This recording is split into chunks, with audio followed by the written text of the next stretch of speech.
Our audio and lost signal. Yep, that's too big of a bandwidth. Sure, end your broadcast. Yeah, it is. Okay, great. Here we go. Do you have me? Joey, you are in this. So if you don't want to be in it, move. No, okay. Are you sure? Okay, I'll tell you what. I'm going to just move it this way. We're at our offices today. And can you do this one? And poor Joey's trying to eat his lunch. Ugh, my hair looks terrible. Normally I don't care. I mean, I've done this in rollers, but mindset reset. My hair looks terrible on this angle. Okay, there we go. Sorry. You know why? I'm behind in getting my hair dyed. My gray is coming out, so I'm very self-conscious about it. All right, everybody. Hi, I'm Mel Robbins. Welcome to video number 18 of Mindset Reset. This is a free month-long training program where we are talking about, you know what I just realized? I'm going to be super distracted by everybody eating. Yes, do you guys mind? I'm really sorry. There's like 10 people in here that just got lunch and I can hear nothing but people eating. So thank you everybody for your patience with this, or race out to the kitchen and go have your lunch and enjoy yourselves, and you don't have to hear me like barking on like an idiot. All right, so this is I'm Mel Robbins. This is Mindset Reset. Thank you everybody for your flexibility in going to have lunch in the kitchen here at our offices. And this is video 18, and today is my favorite day of the program. It's Unfollow Friday. You heard that right, Unfollow Friday. Why is today Unfollow Friday? Well, the reason why today is Unfollow Friday is because one of the most toxic things that you are doing every single day for your mindset is you are following people, brands, meme accounts, celebrities, supermodels, people that have 18-pack abs, and you are doing it in the beginning for inspiration and for voyeurism and for entertainment. And now you've gotten to a point where stalking those people, looking at their perfectly manicured lives online, it's starting to weigh on you. It's making you feel like you're losing some imaginary race. It's making you jealous. It's making you insecure. It's making you have FOMO. It's making you feel like you're behind. It's giving you all kinds of visual evidence that is impacting you negatively. And that's why I love Unfollow Friday. Your social media channels are supposed to be for you. Think about it for a second. The channels that you create for yourself on Instagram, on LinkedIn, on Twitter, on YouTube, on Facebook, those are for you, by you, and they should support you. And what that means is they are serving a purpose, in my opinion. And that purpose is they should be accounts that empower you, that inspire you, that entertain you, that educate you, that make you a better person. You see, if you stop and think about it for a minute, yes, if you look at your average Facebook page, there's advertisements plastered all around. But the things that are in your feed are of your choosing, unless Facebook had planted them there because it's a sponsored post. And so I want you to take your attention seriously. And just like I hammer the idea that you must do a morning routine, that it is critical for your mindset. And what videos do we cover for the morning routine, Danielle? The morning routine. And if you haven't done the morning routine yet, those are videos. They are videos 9 through 11. Videos 9 through 11, we cover the morning routine. And we cover why, from a scientific and a research-backed standpoint, getting control of what you're thinking about first thing in the morning is critical to you not only resetting your mindset, but you setting yourself up to have a positive, focused mind all day long, non-negotiable. If this is the first video in the Mindset Reset series that you're watching, welcome. This is a month-long free program, and in order to get on the list, just go to melrobbins.com/mindsetreset. This is not a funnel program where I'm going to try to sell you a mastermind group or an online course. This is just my gift to you to help you learn the tools, the research, the simple things that you can do in order to reset the way that you think. Because if you change how you think, you will change your life. And so one of the things I want you to change how you think is I want you to change how you think about social media. Social media is for you. And that's why it's super important. I do it every week. Every single Friday for me is Unfollow Friday. Based on where you are at this moment in your life, based on your dreams, based on your values, based on your goals, I want you to take a look at who you're following online and whether or not that account makes you feel good, whether it makes you feel powerful, whether or not it makes you feel like you are going to be the best you, whether it makes you smarter, healthier, and happier. If it doesn't do one of those things, get rid of it. If you are still checking in on and following an ex, and every time you look at one of their posts, it's like,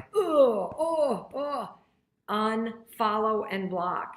If, I had an interesting conversation with our now 18-year-old daughter, and this was 2 years ago that she left Instagram. And I thought it was an incredibly mature thing for her to say. I said, why are you leaving Instagram? And she said, I notice that when I look at it, I feel bad at myself because I follow all of these girls my age that are now bikini models. And I follow Fitspo accounts of all these people with perfect bodies who have time to work out, and puppy accounts. And other than the puppy accounts, I constantly feel like I'm missing out. I feel like I'm lacking something. I feel like there's stuff I need to be doing that I can't get to, and I feel bad. And so I don't want to be on Instagram anymore. And then she also said, I feel pressure to put up things that make it look like my life is great. And so I thought it was really astute. She's been off it for 2 years. She has not missed it at all. Occasionally she will check it, but building on that idea, you're giving people access to your attention when you follow and fan them. And so today, take your attention back, take control of your mindset, and make your social media account work for you. Any account that doesn't inspire you, doesn't empower you, doesn't make you feel good about yourself, doesn't educate or entertain you, get rid of it. There's also a really handy thing if you feel self-conscious about unfollowing toxic people in your life, you can mute them, which means you don't see them, but they don't know that you have put the big old mute button on their obnoxious posts. So that's another thing that you can do. But I want you to give me a thumbs up if you're going to commit to spending time today, tomorrow, Sunday. Monday is Dr. Martin Luther King Jr. Day here in the United States. It's a day off. I want you to give us the thumbs up if you're going to spend a little bit of time today, over the weekend, whenever you've got the time that works for you, to unfollow Friday and make your social media account work for you and work for your mindset. All right, couple things. If you're brand new to Mindset Reset, welcome. There's no race here. There's no test at the end. There's nothing that you need to buy to be a part of our global community. There's more than 200,000 people signed up for this program around the world. All you do is go to melrobbins.com/mindset reset. We will send you daily emails while the program is live, giving you a recap of our videos and also linking you to the videos that you may have missed. If you're watching this video after the month has ended, no worries. Still go to melrobbins.com/mindset reset. We will send you a we'll send you an email that gives you a link to the entire playlist and everything that you need. You do this program at your own pace, okay? That's part of the deal. I want to give a couple shout outs now that you know your assignment, Unfollow Friday. In addition to doing Unfollow Friday, here's what else I want you to do. I want you to practice everything that you're learning. So today is Friday in the United States. We are not going to be live on Saturday, Sunday, or Monday because it's a holiday. Because my team and I all need Mindset Reset. We also need to take a break and spend time with our families and not be working. And I want you to be doing the same thing. The weekend is also a time when you can catch up. There are 18 videos in total. If you haven't seen all of them, you can spend time this weekend catching up and looking at the videos at your leisure. In the meantime, everything that you're learning builds on itself. And so whether you are still looking at your limiting beliefs, whether you're identifying triggers and you are coming up with anchor thoughts and practicing that, this is all a process. And it's a skill that you build one thought redirection at a time. And so all day long, you should be paying attention to where your mind is going. And when you notice it's thinking something negative, instead of thinking that, I want you to go over here and think this, which is positive. Redirect your thoughts because you can choose what you think about. Second thing that you're going to do is continue to practice the morning routine. So plug in the phone at night. Don't sleep with it when the alarm goes off, unless it's the weekend and you don't have anywhere to be and you want to sleep in. But as soon as the alarm goes off, you're going to get up. You're not going to look at your phone. Even on the weekend, I don't want you to look at your phone. I want you to spend 10 minutes to a half an hour just for you. And what are you going to be doing? Well, we covered a journaling method. What are the videos that we covered for the journaling method that's based in science that I use to get my mind focused, to leverage science, to increase my focus, my happiness, my productivity, my ability to get stuff done? What are the video days? 9 through 11. 9 through 11? Did I already ask that? Oh, geez. See, I'm like hyper present. I don't even remember what I'm talking about. So videos 1 through 8 are all the foundational science that you need about your mindset, about your default network, about visualization and the research around that, about how to redirect your thoughts. Videos 9 through 11 are all about the morning routine, and a morning routine that you can experiment with. It's so important that you not look at your phone, not look at social media, not look at the television, not turn on the radio for the first 10 to 30 minutes of the day, and you get your head on straight and you get your mind all positive and you get your priorities set. If you want to add in meditation, if you want to add in micro exercise, go for it. Make it yours. Keep practicing it. And then videos 13 forward are all about anxiety. And that's why we're covering Unfollow Friday during the training regarding anxiety, because I know that the current way that you've got your social media set up, it's triggering you, period. And it's time to do an audit. It's time to take your attention seriously, and it's time to set social media up so it truly works for you, for your goals, for your values, and for your mental health. All right, so Unfollow Friday. Have an amazing weekend. Have an amazing Monday. What is the day Tuesday that will be live again? Tuesday is the 22nd. So on Tuesday, the 22nd, we will be live again. I'm about to do some shout outs, so hold on. If you have any questions, please, please, please go ahead and ask them in the comments, because Danielle and the team are standing by looking at them right now on all the platforms. And I'm going to answer a few questions. I've only got like 4 minutes before I have to jump on a phone call, so we'll make it fast, but yours could be asked. So Soul Shati, love this so much. Tom from Impact Theory said it best when he said he so fiercely cultivates what he allows into his social media feed that he doesn't ever feel like he needs a break from it. Oh, that's a cool thing. Wow. I think you're right. We do feel like we need a break from social media because it's negative. But what if your social media account were positive, were uplifting? That's why you follow me. What if it were all things that made you feel good? That's awesome. Gabby Fox, I do this periodically, and I just ask myself, is this page adding anything to my life? If no, I unfollow. If it's someone I know well, I mute. Perfect. Frandell Fitness, YYC, perfectly timed, as I have found myself hesitating to post things happening in my own life for fear of people's specific reactions and opinions. What the hell? That makes no sense to me now. Exactly. The people who follow you want to follow you. If they mute you, they mute you. Who cares? Use your platform for you. Anything inbound needs to have a positive impact on your mind. Anything outbound needs to be a positive expression of your heart and soul. Period. Those are the rules of social media. I love it. Any question? We have a good one from Instagram. Instagram. I think a lot of people have. It's if you cut someone off or unfollow them and they ask why and they want an explanation, what should you say? You could say the truth, which is the type of things that you're posting make me feel bad about myself. Or the algorithm, particularly on Facebook.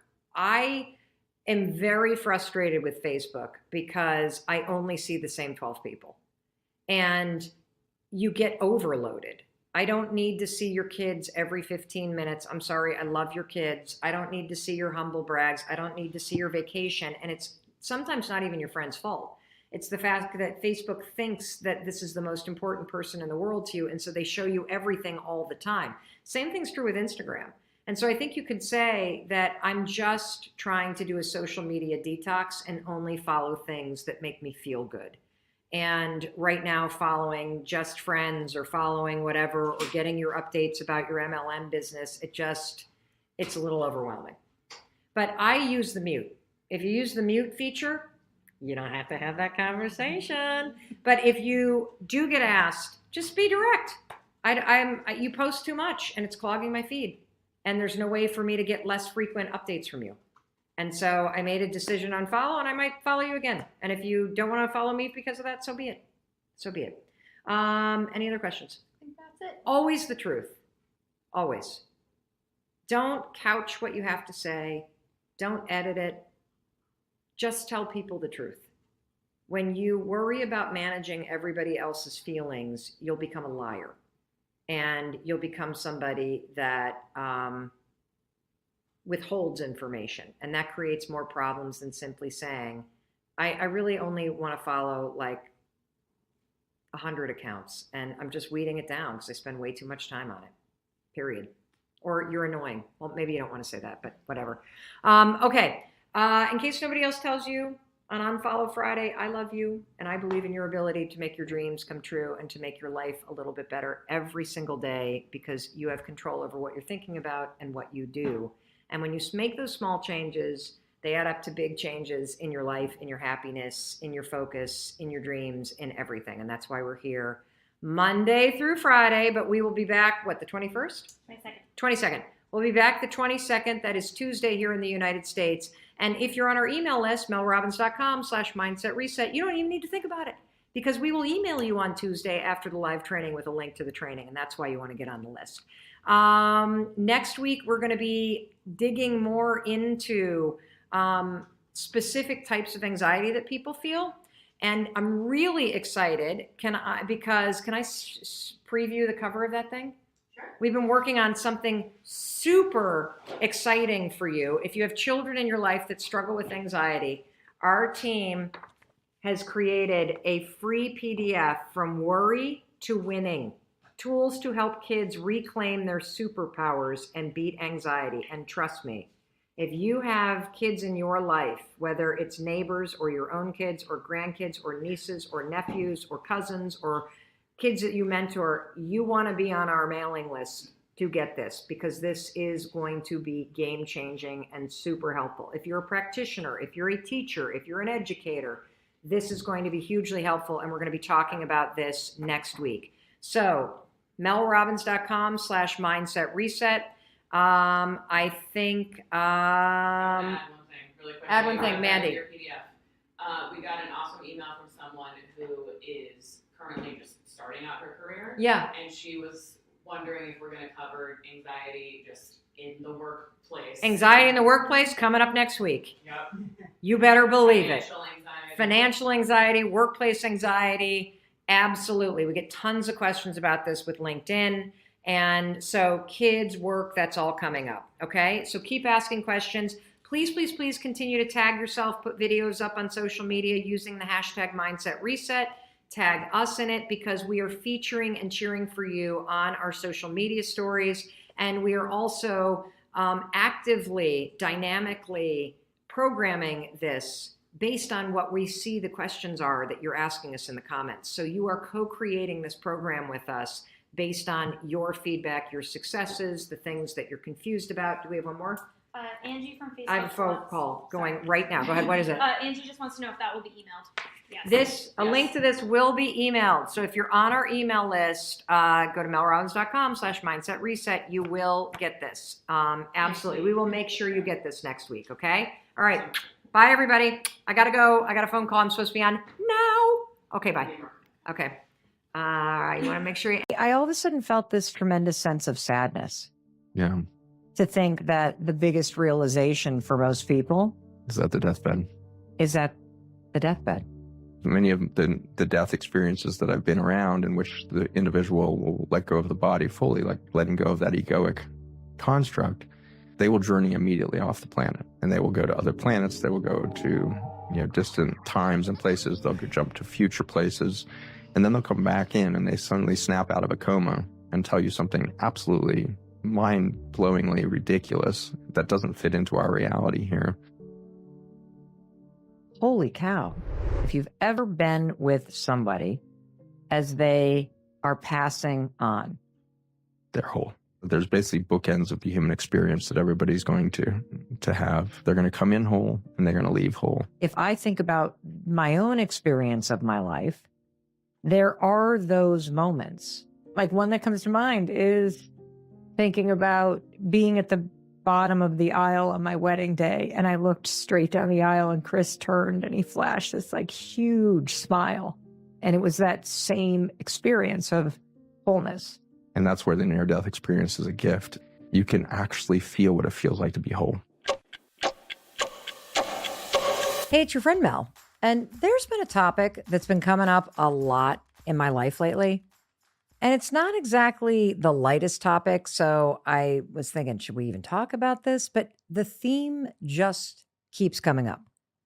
So I decided to pay attention to it and lean in, because everything that happens to you in your life is teaching you something. Your relationships, your mistakes, your wins, the things that trigger you and just get you so mad, all teachers. And perhaps one of the most impactful teachers is death. It's a natural part of life. And lately, it's been everywhere. I mean, just yesterday, my daughter was at a funeral for somebody who died so suddenly. Just a few days ago, I was talking to our other daughter who lives out in Los Angeles, and she was mentioning all these natural disasters in California that have been in the news and how much it scared her. And I said, well, why is it scaring you? And she said, well, what happens if something happens and I die?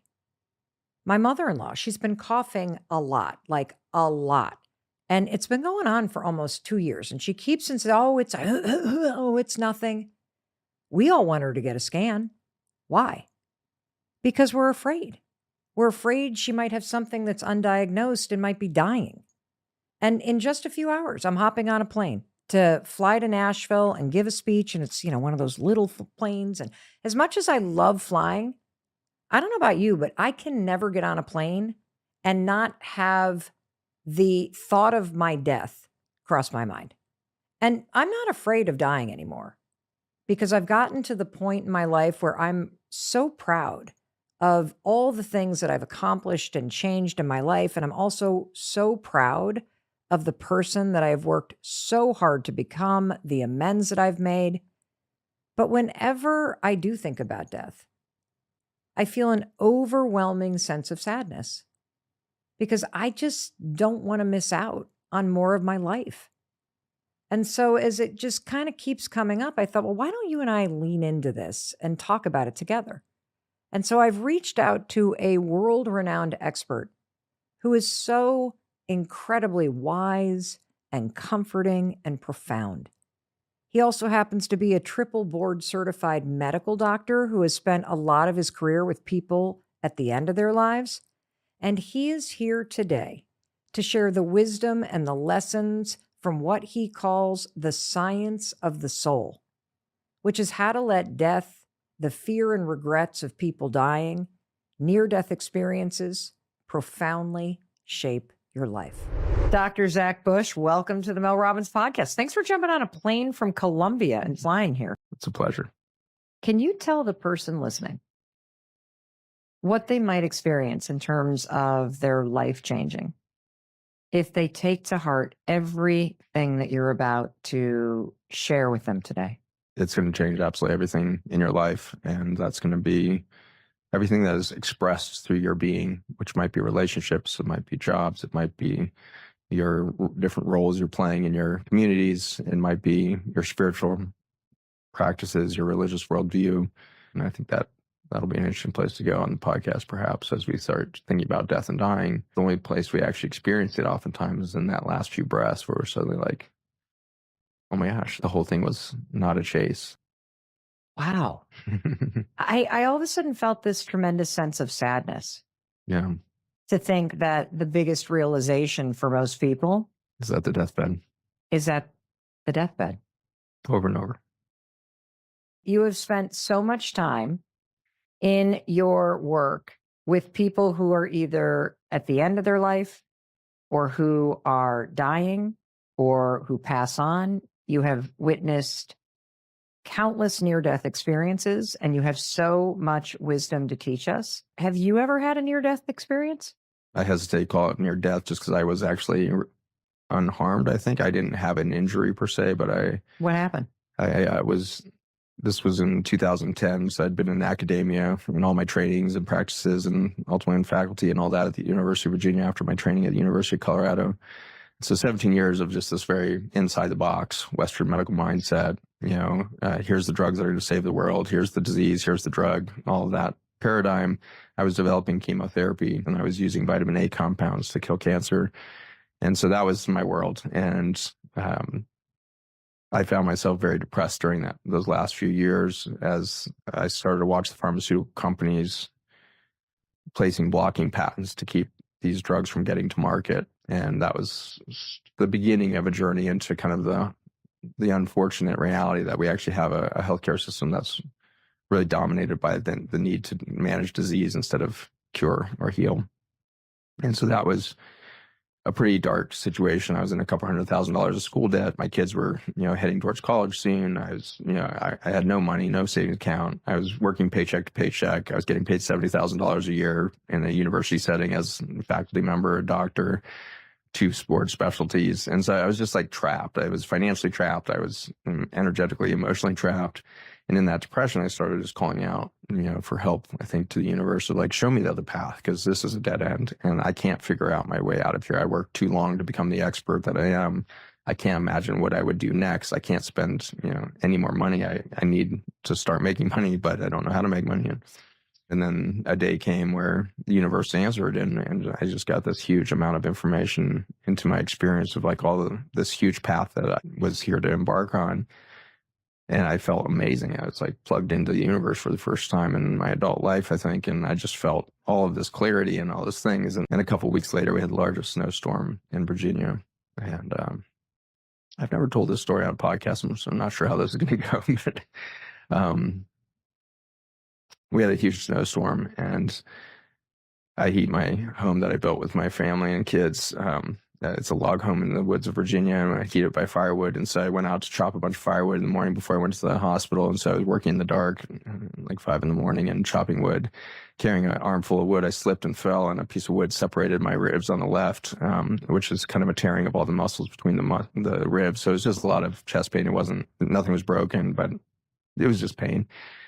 And so I finished working and got all that wood in there. And then I come back to the vehicle, which I'd borrowed my brother's 4-wheel drive because this massive snowstorm had been forecast. And so we had 22 inches of snow. I grew up in Boulder, Colorado, used to driving in snow, no problem. But snow's half an inch in Virginia, nobody drives. But you've also now got a hair between 2 ribs thanks to the firewood that like just basically lodged itself into your side.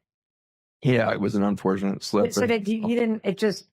You're not talking like you don't have like a wedge of wood. No, not at all. It was internal. What's happened is it's now sending a lot of visceral chest pain through my body, which sets you up for the event that's about to happen. So I'm having that chest pain, and I jump in the vehicle. I'd brushed it off cursory because I'm starting to run late to get to the hospital, and knew I'd be one of the few doctors there. So in a rush to get there. And so I drive slowly for the 6 miles to get to the highway, and you're driving over just pristine, untouched snow. And it's just like driving on marshmallows. It's beautiful.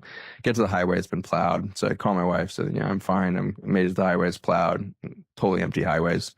So I zip up to 60 miles an hour, and I start to relax, and the heaters are on, defrosters, my body temperature shifts, and I've got this left side chest pain. And I suddenly do have something called a vasovagal event, where all my blood vessels suddenly dilate through me relaxing, change of temperature, the chest pain, all that. And I passed out instantly.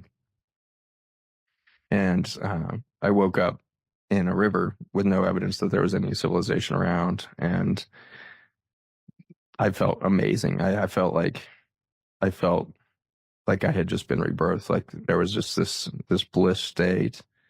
And I thought I had disappeared into a different universe or a different timeline of humanity. I don't know what happened, but I was on highway, and now suddenly it's just river.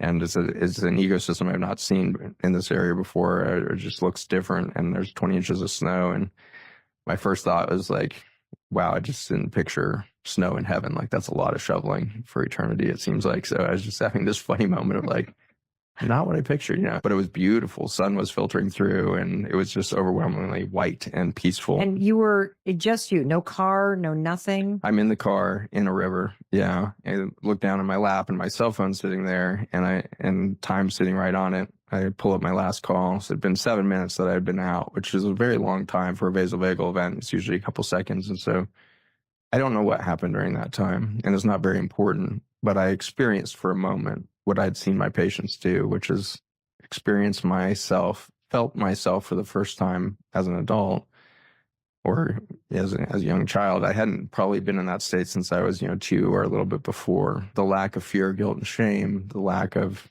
any sense of I'm incomplete to the sense of I am here in this new universe and I've landed somewhere in space time and I've landed in this thing and nature is dazzling me and I feel amazing. My body was like, I was not experiencing that chest pain and I was just like, I was in an ecstatic state. And so again, whether it's just passed out, I have no idea, but the state of being was, I think, what set into motion my next few years. From there, I actually went and I left the university months after that and started to realize all of the companies and dreams that had been shown to me a couple of weeks earlier. And in that journey, I got a third subspecialty in hospice and palliative care. And so I was running a nutrition center for reversing chronic disease through food as my kind of part of realizing my dream. But to pay the bills, because I wasn't making any money in clinic, I was working as a part-time medical director for a hospice. And in that, I was admitting 80 patients a week to die. And when you do that for 4 years, that adds up to a lot of death and dying. And I had this new anchor point of, I remember what it feels like to be without fear, guilt, and shame in my body. I remember the elation of being whole for a moment. And I remember how fast I fell out of it too, as the day unfolded. And what had happened is I had passed out on the highway and I climbed out of the river. I was soaking wet in my doctor's outfit and climbing up through all this snow and thought I was like in a wilderness, and then suddenly got up to the top of this embankment and Highway 29 was right there. There's no cars on it. It's just empty. And then there's a man standing right in the middle of the lane. A man? A man. And he's a state trooper hat, the whole thing, no car in sight. So then I was like, oh my gosh, maybe this is like the gates of heaven or something. And this is obviously St. Peter. And of course I would make him a state trooper in my mind. And so I'm like having this complete existential experience. And it starts to get really ridiculous in those next few minutes because he looks at me so confused, but very earnest. He never cracks a smile. He's looking at me climbing over this bank, and I've got my doctor badge on, and I'm in loafers and dress shirt and everything else. So I'm like crawling out of the woods. He's staring at me, and he's like, "Son, how did you get here?" And so then I'm like, oh shoot, this is my resume. I got to get into heaven here. I got to figure out what have I done well. So I started literally going through my life. Well, I grew up in this little church in Boulder, Colorado, and I'm the oldest of 3 kids, and I was a great big brother, and I was this, and then I did this, and missions work in the Philippines and birthed babies, and I'm a doctor, I'm a great dad, and my kids are in ballet and fencing, and I'm doing this stuff, and he's looking more and more concerned, which makes me feel like I'm failing the test. Yeah, now you're the guy, the drunk driver. Yeah, exactly. He's like, this guy's on drugs at 7 o'clock in the morning, driving through snow or whatever he's doing. At any rate, long story short, he finally stops me. He says, son, how did you physically get here? And so I just got really angry all of a sudden because I was at the end of my wits. It was just like, how the hell did you get here physically? And he, to his credit, then suddenly burst out laughing. He's like, that probably looks confusing as well. And he says, my patrol car's down around the corner of the highway. He said, I got a call on my radio that somebody had gone off the highway and I was looking for you. And how did you get here? And I said, well, my vehicle's down in that river. I don't know how I got there. He's like, well, let me show you what I just saw. And so he takes me back around the corner of the highway, and you can see where my vehicle drifted off the highway at 60 miles an hour and jumped a 6-foot embankment of snow that had plowed over the guardrails. And the vehicle had dropped about 30 feet off this cliffside and then landed on 2 wheels and drove for about maybe 30 meters and then settled onto 4 wheels on this steep embankment. Drives nearly a quarter mile around the corner on this embankment, finds the only break in the trees, takes a 90-degree turn, drives down into the river without touching a tree. And that's where I woke up. And so when he showed me that, I started to get this overwhelming experience of I just had an experience that was outside of my physical plane. There's something happened to me that can't be logicked, and I was an extremely logical human being. I wanted to understand everything I was seeing all of the time. That's what made me a great scientist and doctor and everything else. And this was just something that was so outside of the mental constructs that I could put nothing together for this. And it was exactly what I needed. I needed an experience that was so radically outside of my human mind that it would lead to a deeper state of surrender to my path, whatever was going to happen next. I love that the trooper showed you the accident. And here's why. When you described your car drifting off, jumping a 30-foot embankment, landing on two wheels, then driving a quarter of a mile, then taking a 90-degree turn through two trees that it missed and ending up in a river, and you were largely unscathed but left with a profound near-death experience that changed your entire life. And you do strike me as somebody who is extraordinarily smart and logical, that you needed the universe to deliver something unexplainable to wake you up to the reality that there's something bigger going on and you're going to be the one to figure it out. I wish I could say I was that easy to teach, but the universe was about to see how stubborn my human mind was. And so they actually managed to lift that vehicle out of the river by its back bumper with two tow trucks on different sides of the river. And so the vehicle was suspended 100 feet in the air and came across back onto the highway and set down on its front bumper. The state trooper pushed on the roof just lightly, and it just like started to tip down onto its wheels. They lowered it down onto the four wheels. I got in, started up. There wasn't a scratch on the car, not a scratch on me. You drove to the hospital after that? Drove to the hospital. Again, this is a situation where nothing is running in the town, so I knew it would be more time. And by this time, it had been 45 minutes, and I needed to get to the hospital quick. And I was fine. I was like unharmed, feeling actually amazing in my body and my spirit.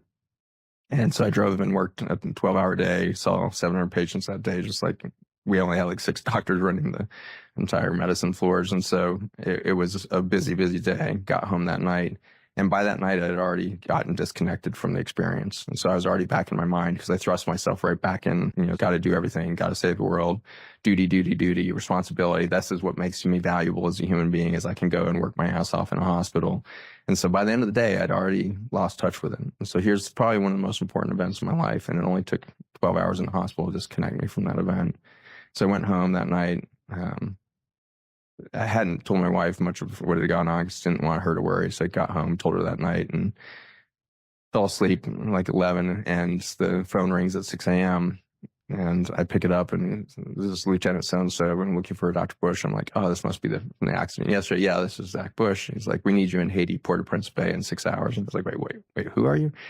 This is Lieutenant so-and-so from the U.S. Navy, and we've got you on the top of our list for large-scale emergency relief. There was just a huge earthquake in Haiti, and we're sending the Navy ship Comfort into the bay right now. We need you on that ship to run a hospital ward. I was like, I'm not in the Navy, but I had trained a couple years earlier and deployed a large group for emergency relief for Katrina, which had happened in New Orleans. So that had ended me up on some Navy list somehow. And so 6 hours later, I was in Port-au-Prince Bay being dropped onto the Navy ship. And so that all happened in a 30-hour period. And so that's how stubborn I think my mind was, as I needed even a deeper schism and break from my reality at the hospital. And I worked on that Navy ship for a couple of weeks and took care of 780 women that had been crushed in that earthquake that became quite famous. But I needed to see all of that. And so the universe in a very short period of time took me out of my mental constructs and challenged me with a whole bunch of new realities that, again, just once I came back from that, I couldn't reintegrate into my previous belief system. What are some of the biggest takeaways and lessons that you've learned from being around so many near-death experiences, from having a very profound one, which you just described, from witnessing so many people that have died in 2 natural disasters, and as your work as a hospice doctor, what are some of the biggest takeaways that you have that you wish people who are living, anybody that can hear this, would know? You are the most beautiful thing. You are the entire divine expression of your soul. And that's where the near-death experience is a gift, is if you can actually feel what it feels like to be whole.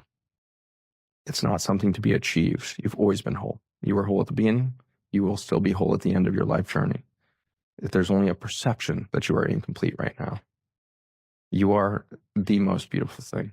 This is what happens in near-death experiences. If you can start to feel the universe, if you start to feel yourself, you start to realize you can access information that never entered your mind. You know what I just freaking loved about both your story and the way that you're explaining this is that you've defined a near-death experience as a completely different thing. I'll never look at that term the same way again. Like, it literally is a moment where you escape your mind and you drop into deep connection and wholeness. So how does somebody listening access what you've learned from near-death experiences and from witnessing so many people dying and caring for them as a hospice doctor? How do you bring that wisdom or that experience into your day-to-day life? You are right now clinging to everything around you out of fear that you're incomplete. You're clinging to your little rituals. It might be your morning cup of coffee. It might be the way in which you pack the kids' school lunch. It might be the way in which you drive to school. It might be the way in which you show up at work. It might be the way in which you organize your email box. You've got all these rituals in your day. Anything that takes you out of that construct for a moment. When a child says something, you get goosebumps, or an elder speaks to you and you get goosebumps. That is a momentary near-death experience. And that's why child speak is so deep and often gives you goosebumps. When a child drops a wisdom bomb on you, it lights you up in those goosebumps. That's an experiential moment of a soul speaking. If you've gotten goosebumps from anybody speaking to you, that's one of their moments where they just came into alignment with their coherence, their complete waveform of truth. And a child is always speaking from that space to a certain age, which is typically around age 2. They start to learn how to watch behaviors around them. And this is when they start to get an idea they are different than others. They're the kid and that's their brother. And so they're being trained to believe that they're separate from everything. And that's the split that you're talking about. And that's the terrible 2s and the 3s and everything else that are so difficult for a child, because they're going from a state of being complete to the terrifying reality of they are incomplete. And that's why I think 2 and 3 look so difficult on the psyche of a child. And it's why they're so labile with their emotions and everything's overwhelming, because they are starting to learn a reality of disconnected, truths, or disconnected to half truths. You know what I just got is that if you consider what you're saying, that any human being that comes into this world, you're born, that you are completely intact and whole and basically an expression of pure love and connection and oneness with everyone around you. And you can see that in a baby's eye. That if you then jump all the way to the end of someone's life, and if you've ever been with somebody as they are passing on, They're whole. And your ability to look at them in the eyes with love, forgiveness, all of it, is the now same experience. And if I think about my own experience of my life, there are those moments, I just cry. I think like one that comes to mind is thinking about being at the bottom of the aisle on my wedding day. And I looked straight down the aisle and Chris turned and he flashed this like huge smile. And it was that same experience of wholeness. And there are other periods of my life. I think a lot of times, like when I'm outside and you see, like right now in Vermont, the fireflies are going crazy. And so when I take in a moment in nature like that, and you have this like blip of wholeness, that's what you're talking about. That experience right there. That's exactly right. I love where you're laying this out, is that there's basically bookends of the human experience that everybody's going to have. They're going to come in whole and they're going to leave whole. And as I watched those happen over and over again, I saw a lot of them in the ICU. I spent 10 years working in intense hospital settings. And in those years, I got used to seeing these moments of time where you really do see a soul showing up as it exits the frailty of the human mind and then comes back in with new information to the mind, but not to itself. Because at no point does it get surprised about its journey. It's never like, I can't believe I just did this. It simply says, I went to this place, I saw this, and I'm bringing this back to this human mind. So what you're basically saying is that in the ICU, for example, where you would be the witness to all of these near-death experiences, and people would then wake up from a coma, or they would, quote, come back to life, there would be an absolute certainty and knowingness and lack of judgment about what they had experienced during that near-death experience. Like they just came back like, this is the truth. This is where I was. And that almost like certainty started to strike you. That's exactly right. Does it always have to be with another person? Like when you are out in nature and you are just struck with awe and you have no thoughts, it's just a pure experience. Is that, from at least like a biological standpoint, a near-death experience because you are back whole and connected in the moment to yourself and to the world around you again? Maybe you've had the experience of a wild animal suddenly coming into an interaction with you. Yeah, just actually the other day, we were walking down the back drive. We have a logging road on the mountain that we live on. And we had the dogs, and about 100 yards down the dirt path, a black bear walked across. And so we, of course, stopped. And thank God the dogs didn't see her. And I assume it's a her because the cubs have been born recently, and you see a lot of them running around where we live in southern Vermont. But there was a moment where she stopped and turned and looked, and we made eye contact. And it's as if sound and time disappeared. And then all of a sudden, I don't know how long I stood there with Chris, and we just saw this bear. And then the thought came in, oh my God, the dogs. And then she turned and walked away, and it was over. And that's an example of what you're describing, is this ability that you have in your life now to come into these moments and drop in to connection and presence in your life. Because it's true. If you really think about people that are dying, I mean, you have more experience this than I do, but I'm married to somebody who's a death doula and a hospice volunteer who sits with people who are dying and supports people who are near the end of their life. And I always wonder, are people scared? Are they afraid? And Chris talks a lot about how, no, people actually seem to be more at peace. I mean, is that what you found? Do you find that people are like, when they're approaching death, they're not as afraid? Because I think it's normal to be afraid of dying, isn't it? There's great terror in the end of something, because to die incomplete suggests that there's a brokenness that didn't heal. And so the reason we develop fear of death, I believe, is because we can feel this state of incompleteness that we perceived. We know that there's something deep that needs to heal, and we can feel it all the time. How do you reconnect then? Or what do you say as a parent? Like I'll give you an example. So I was talking with one of our daughters the other day, and she lives out in Southern California. And I remember when I was in my mid-20s, I was terrified of dying, terrified of getting on a plane, terrified of a car crash, terrified of my parents dying, terrified that something might happen. And there was something in the news, I don't know what, about something going on in California, and she was getting herself all worked up. What would happen if there was a natural disaster and something happened to me? And I said, well, you would die.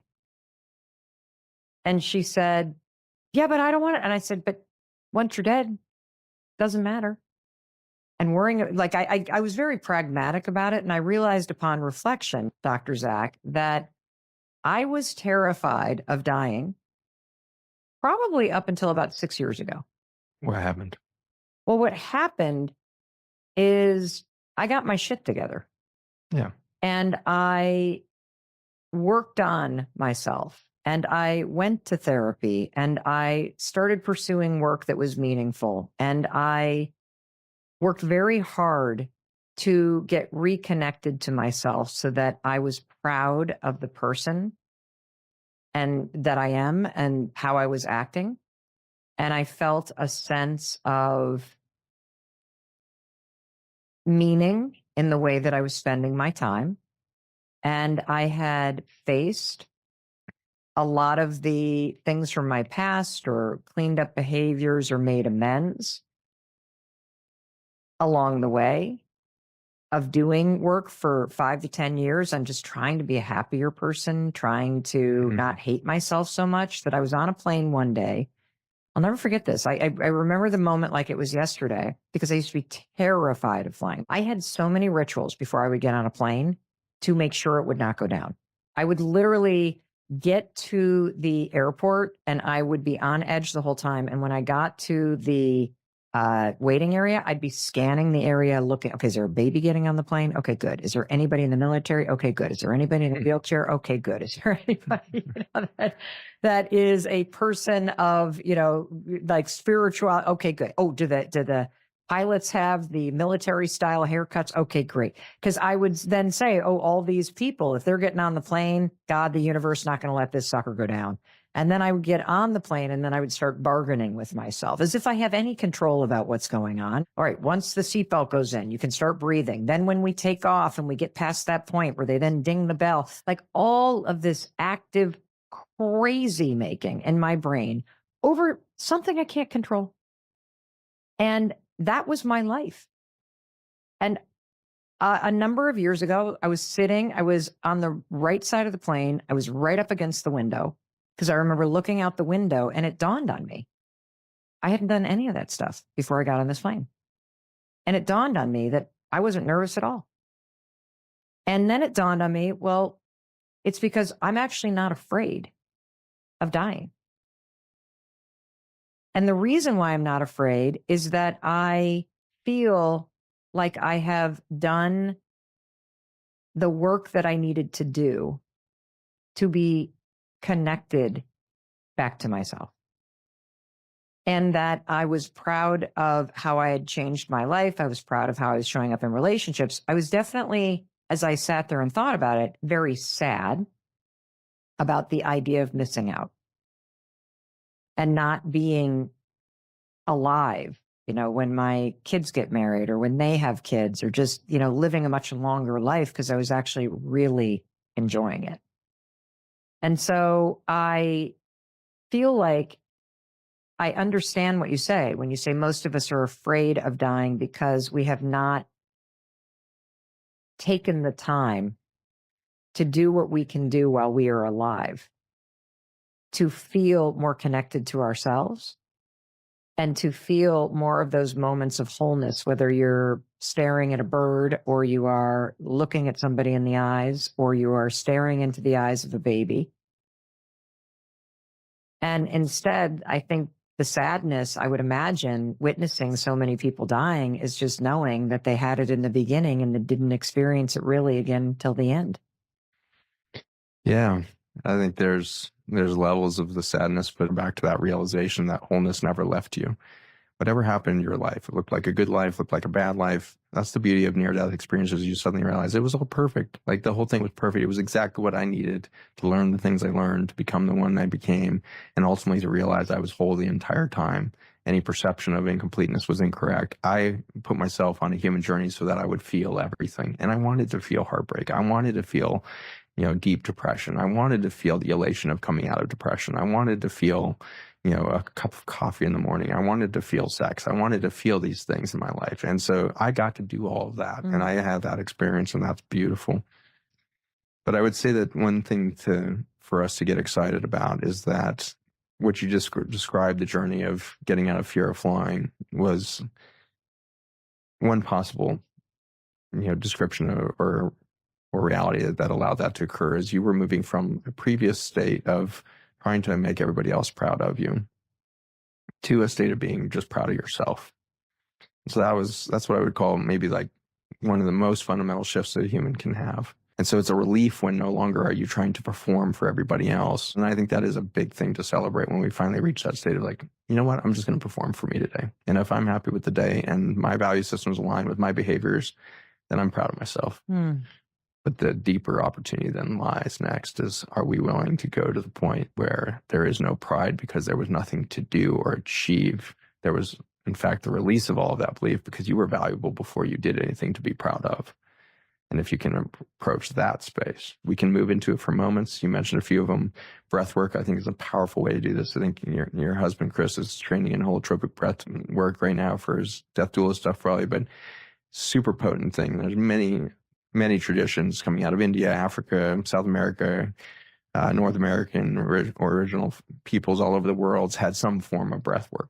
And there was some sort of chant, dance, storytelling at the fire, all of these putting people into wholeness. And so we act as we do because we lost these mechanisms of near-death experiences moment by moment, day by day. Reminding you of who you are at your core. Before you do anything. Yes. Before anything is performed for yourself or for others, before pride can enter the equation, because you realize you were the whole beauty of the divine the moment you took your first breath, and you were whole at that moment. And you will be the same at the end of life when you've been in a coma for 6 months and you've done nothing. And yet the divine state there is whole.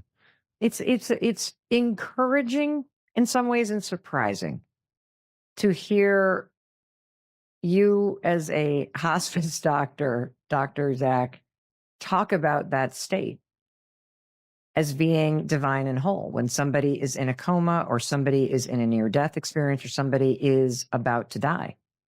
And I guess the reason why I'm realizing is because we project our own pain and suffering onto that situation as we observe it. We're observing a rebirth event. And you can imagine what it looks like maybe to a twin who's in the womb and suddenly watches the disappearance of the only other soul that has ever physically been around in this lifetime. And that thing suddenly just disappears down a dark tunnel and it's gone. And there'd be sorrow and disappointment and everything else. But the reality is that thing just went down a dark tunnel and just entered a world that is so beautiful you can't even describe it. And that second twin then goes down the journey of the tube minutes later and is born into this extraordinary environment.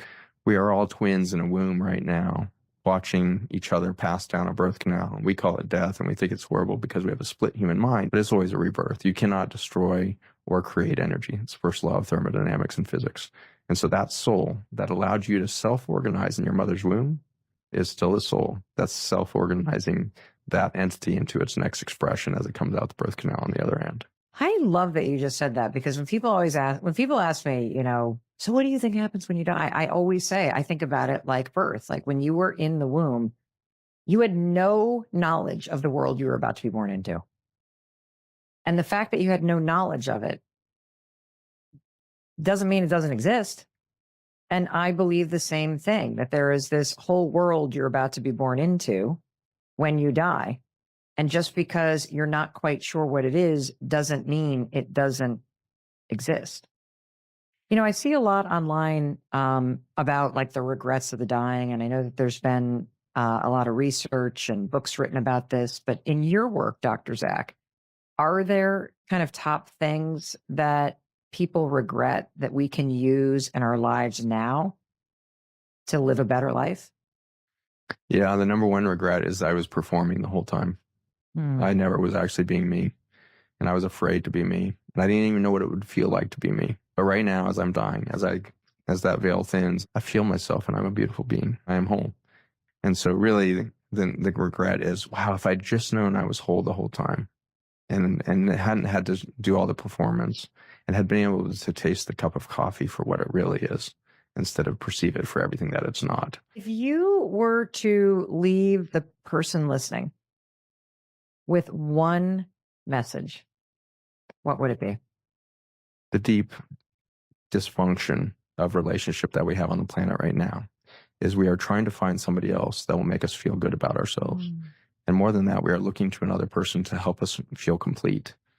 And so we have this language. This is my better half. This is my partner. And you're going to cleave onto that thinking you're going to become complete. And you're going to go into these many relationships to try to create the sensation of fullness or wholeness. We want to be seen so badly. And it's why relationships struggle so much, is we keep expecting that other human to see us and feel us. They cannot. It's not possible. No human on the planet can see you, but you're surrounded by a cosmos that has been seeing you since before you were in the moon. You are an energy field that is felt at a deeper level than any human sense. You're a very unique vibration as a soul, as a physical phenomenon. And at this moment, you've stepped into an experience of a human body And to get there to that wholeness before you die, go out into nature, lie down below a tree, and look up to the branches of the tree and watch the way in which the leaves shake in a little bit of a breeze and those white clouds float by, and let your body be seen. For a while, it's going to just be you being overwhelmed by the beauty of the tree. It's going to be you being overwhelmed by the beauty and peace of the cloud floating over top. And you're going to have to go through that, feel that. It's extremely important. See the beauty of nature, no question. But the healing won't really begin until you let the tree see you. And you can only be seen by a tree as the whole you, because it doesn't have eyes that will convince it that you're everything that you're not. Only humans will do that. And so this is our time to realize that our eyes are tricking us. Every being's whole, and there's no need for a performance. Dr. Zach, what are your parting words? I gain hope every time I meet one human. And so I would encourage all of you to meet yourself, because you can ultimately be your own tree as well, through breath work, through the cold plunge, through your treks outside in nature. Take yourself into those experiences. And so I hope that one of you falls deeply in love with your state as a being that is whole at every step of life. And as soon as you do, we will all follow you into a very beautiful reality. Amazing parting words, Dr. Zach. Wow. Thank you. It's a pleasure. Thank you. And I want to make sure that I also thank you. Thank you for being here with me and Dr. Zach. And in case nobody else tells you, I wanted to be sure to tell you that I love you. And I can tell Dr. Zach does too. Mm-hmm. Each of you are in a very unique moment. So you are here on purpose, and you are equipped with everything you need for the journey. You need nothing from me. You are already complete.